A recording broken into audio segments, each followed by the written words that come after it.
We know that when people identify with the mission of the organization, when they like the team that they're in, when they feel proud of the values, when they go home at night with a good feeling inside, when they feel like bringing their best friends into the same organization, then we know that this is so strongly correlated with customer satisfaction, staff retention, low sickness, all the metrics, the productivity of the team, the cost structure of the team, the profitability of the team, and you can measure these things year by year, and you can see as engagement scores go up even 3 or 4%, customer satisfaction goes up 10%, profitability 5%, and actually one of the things which can most change this is just by dealing with 1 or 2 of the people who are the least engaged, and then the score can come really up. Because often it's just 1 or 2 that are pulling the whole team down. So it's really very important.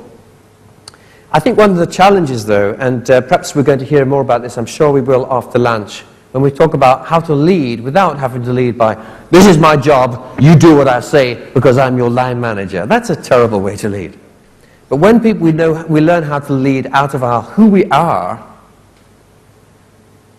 when we find that people follow us just because they trust us, they sense that we know where we're going, and they actually want to get there as well. They really like where we're going. That itself produces engagement. It's that kind of leadership produces engagement. The sort of leadership that doesn't is you will do what I say because I'm your boss. The kind of video I showed earlier, that's a disengagement leadership. It's the leadership of punishment, it's the leadership of fear, it's the leadership of insecurity, and the leadership of crisis management.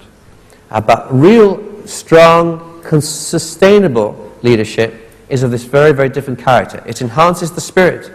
It makes one feel good to be alive. It makes one feel respected and honored as a person. It makes one feel that one can develop and that one has a future oneself. And leadership like that understands that you are a whole person, that you have maybe a wife, you have children, you have other thoughts other than the business, and that your life as a whole, you are perhaps a spiritual person as well, that we understand all of what you are, all of your own personal universe is important to you. And if we can connect with all of that, I often say this, and perhaps to finish with this, the lesson of history is this: if you can learn how to connect with all the passions in the human heart, then people will follow you to the ends of the earth as a leader. They will buy your products and services with pride. They will lay down their very lives. They will sell what you do to all their friends without you having to pay them a penny. And what is more, and we know this from the non-government voluntary area of work, from the philanthropic areas, which you know so much about, they may even be willing to work for you for almost nothing. Thank you very much.